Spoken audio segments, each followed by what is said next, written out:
My name is Matthew Walker. I am a professor of neuroscience and psychology at the University of California, Berkeley, and I am the author of the book, Why We Sleep.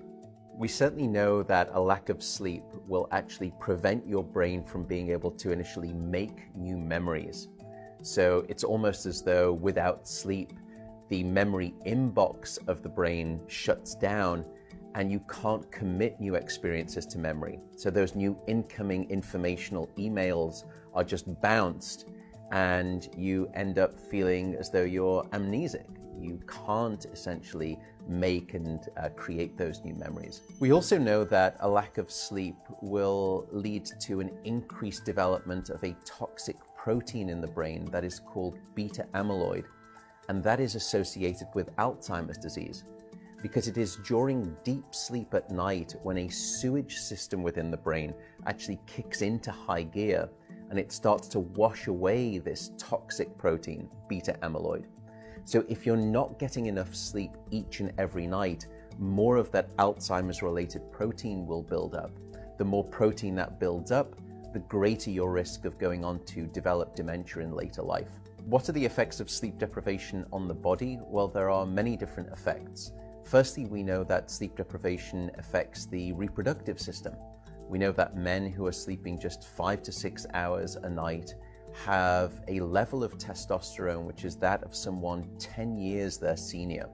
So a lack of sleep will age you by almost a decade in terms of that aspect of virility and wellness. We also know that a lack of sleep impacts your immune system. So after just one night of 4 to 5 hours of sleep, there is a 70% reduction in critical anti-cancer fighting immune cells called natural killer cells.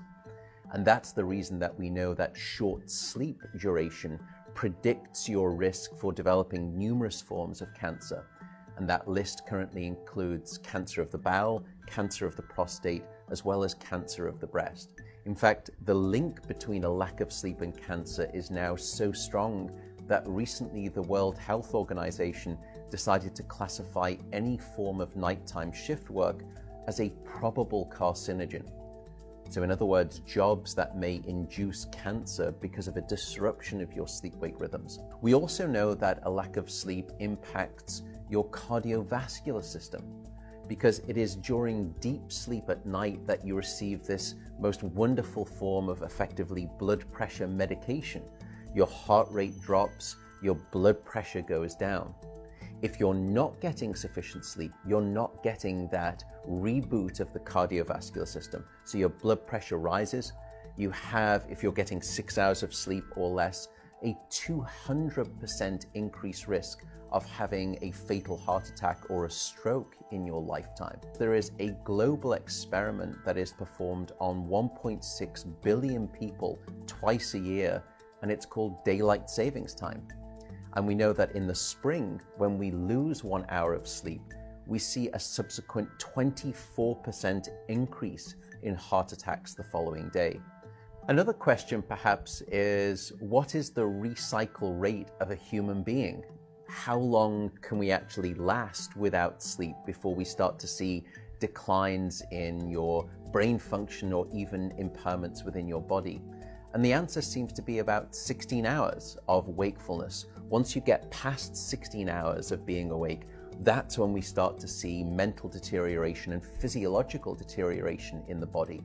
We know that after you've been awake for 19 or 20 hours, your mental capacity is so impaired that you would be as deficient as someone who is legally drunk behind the wheel of a car. So if you were to ask me what is the recycle rate of a human being, it does seem to be about 16 hours, and we need about 8 hours of sleep to repair the damage of wakefulness. Wakefulness essentially is low-level brain damage.